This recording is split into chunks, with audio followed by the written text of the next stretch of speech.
puntos desde el 2018, si la memoria me acompaña. Ramiro Castiñeira es economista, director de Econométrica y miembro del Consejo de Asesores del presidente. Ramiro Castiñeira, ¿qué tal? Buenos días, Luis Gasulla te saluda. Hola, ¿qué tal? ¿Cómo estamos? Buenos días. Bueno, sintéticamente significa esto, ¿no? ¿Por qué cae el riesgo país de esta manera y hasta dónde podría llegar el riesgo país en la Argentina y qué significa eso? Bueno, a ver, obviamente el riesgo país siempre reflejó el deterioro o la mejora de la macroeconomía en su conjunto, ¿no? Específicamente es un diferencial de tasas, pero el argentino sabe muy bien que cuando el riesgo país sube la cosa se está complicando y cuando el riesgo país baja la cosa está mejorando.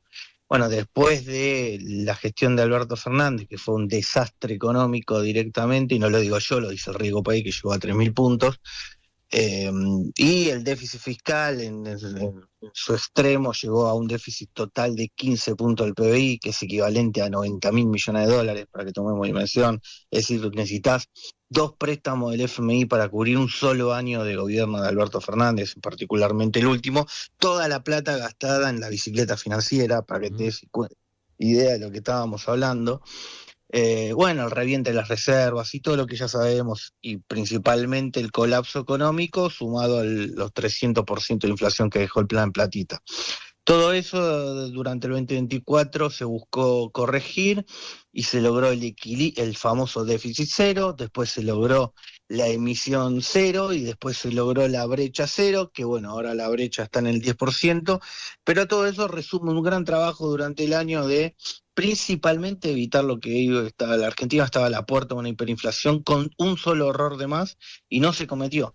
De hecho, se fueron todos éxitos en el sentido de que, por ejemplo, Javier Milei logró acomodar las cuentas públicas por primera vez en el siglo, lo que no había logrado ningún gobierno en ningún momento, salvo si tenían su pared fiscal, como era, por ejemplo, Néstor Kirchner, era solo porque no pagaba la deuda. Claro, la ¿No? suspensión de Entonces, los como pagos de la deuda después de ese anuncio ante el Congreso de Rodríguez Sá en el 2001, diciembre del 2001, exactamente. 28 de diciembre de 2001. Sumale a eso que encima puso retenciones y sumale que empezó China a salir de la pobreza, demandó soja y puso la soja en $600. Pero bueno, el éxito es justamente de que sin la soja 600, sin declarar el default, todas estas cuestiones evitaron, ¿no?, con esa decisión de equilibrar las cuentas públicas, aún en un contexto que no es el mejor como tuvieron otro gobierno con la soja en Y 600 ahora, con dólares. ese contexto que no es el mejor y que se podría llegar a profundizar en el 2025, ¿eso es una luz amarilla? ¿Les preocupa? Te hablo de las devaluaciones sucesivas del real en Brasil y también del Mm. tema de la caída del precio internacional de la soja. Mirá, cuando hay que tener, el problema lo tiene Brasil, no lo tiene Argentina, ¿no? Cuando vamos a darlo vuelta, cuando Argentina estaba en el 2023 devaluando su moneda, destruyendo su economía con una inflación del 300%, los brasileros decían, uy, tenemos que nosotros que devaluar nuestra moneda así nos ponemos a tiro del Lo- incendio lo- macroeconómico que vive Argentina. Sí, es cierto No. lo que vos decís, pero Ramiro, la economía brasileña es infinitamente más grande que la economía argentina.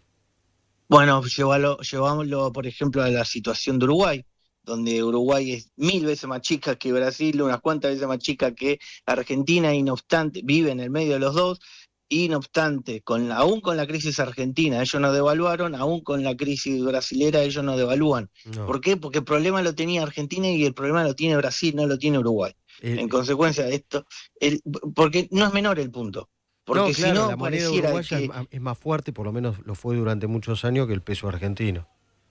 bueno, entonces, o sea, ¿cuál es la moraleja? Que el problema lo tienen ellos. Lamentablemente, bueno, si encima tienen poca, se les cae el poder de compra, nos comprarán menos. Sí, puede pasar, pero eso no te va a llevar a una situación de crisis en la macroeconomía. Ya te digo, ya la demostró Uruguay, que vive en el medio de los dos y con crisis gigantesca de cada lado. siempre por lo mismo, Argentina por un déficit fiscal de 15 puntos del PBI, y del otro lado ahora en Brasil por un déficit fiscal de 10 puntos del PBI, que ya no saben cómo manejarlo, o sea, están en el círculo vicioso del que Argentina acaba de salir el año pasado, Brasil se está metiendo.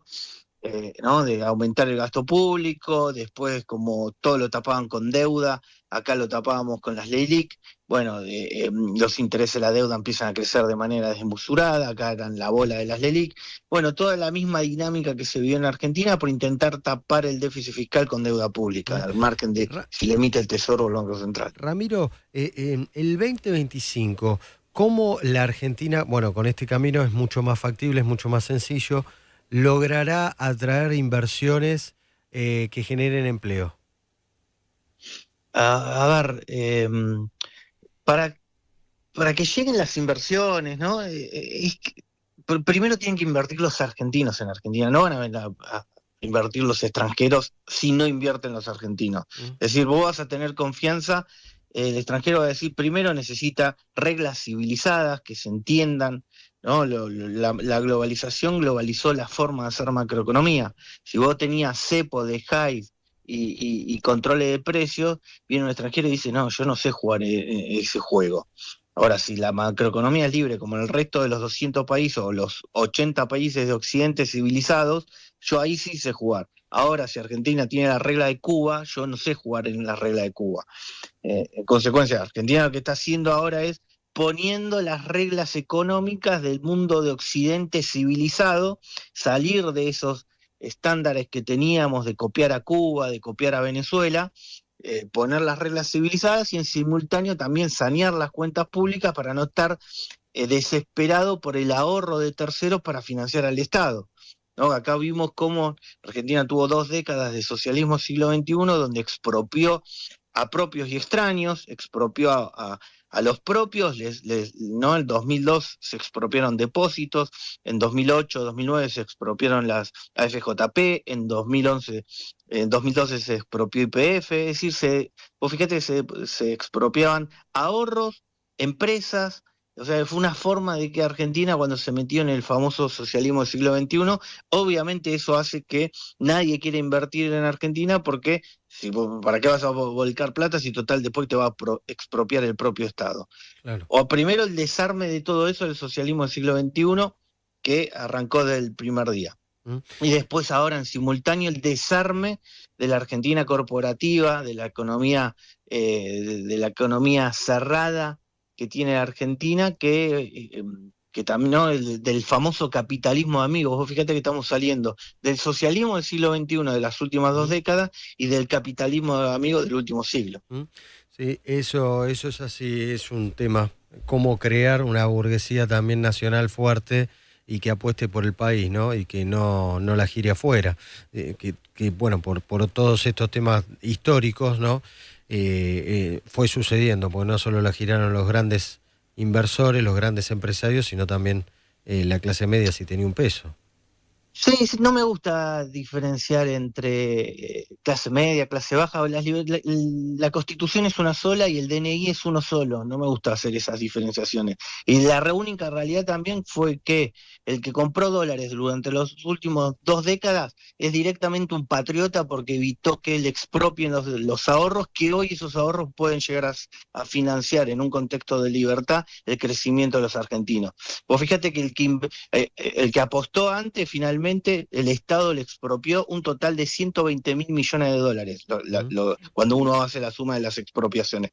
Lo que los argentinos tienen en el exterior es un total de 400.000 millones de dólares. Entonces, todos los que compraron dólares y tienen los 400.000 millones de dólares que no le expropió el Estado son patriotas, porque son los que evitaron de que el Estado le robe, financie el populismo y la demagogia, y ahora es la posibilidad que tiene Argentina. Vos fíjate cómo parte de esos 400.000, nada más que 20.000 se blanquearon, y mirá el impacto que ya está teniendo en la inversión en Argentina. Por lo tanto, ese punto, primero no diferenciar entre la Constitución no lo hace y las leyes argentinas no lo hacen. El derecho a la propiedad privada la tiene tanto el que tiene un peso como el que tiene 1 millón, tienen que tener el Estado que no venga a robar ese peso o ese millón. Y después de ahí, a partir de ahí, cuando se reconoce la propiedad privada en Argentina, es que a partir de ahí hay posibilidad alguna de que empiece a llegar la inversión. Pero bueno, en el periodo no menor que Argentina hizo todas esas expropiaciones, porque vos fíjate que los Castro, los Chávez, los Maduro, obviamente en plena dictadura salían a expropiar. El problema de Argentina es que expropió con democracia. Entonces decís, pará, entonces los argentinos son peligrosos. ¿Cómo puede ser que tienen instituciones, votan partidos políticos, directamente salen a expropiar y después encima son reelectos? Entonces, Argentina va a tener que demostrar de que quiere volver a Occidente, a la libertad y al capitalismo, y no con una elección, votando de manera sistemática partidos políticos que su emblema no sea expropiar. Claro. Ramiro Castiñeira, muchas gracias por la comunicación. Por favor, saludos. Ramiro Castiñeira, economista del grupo que asesora al presidente Javier Milei. Hasta las 10. Toda la información que necesitas.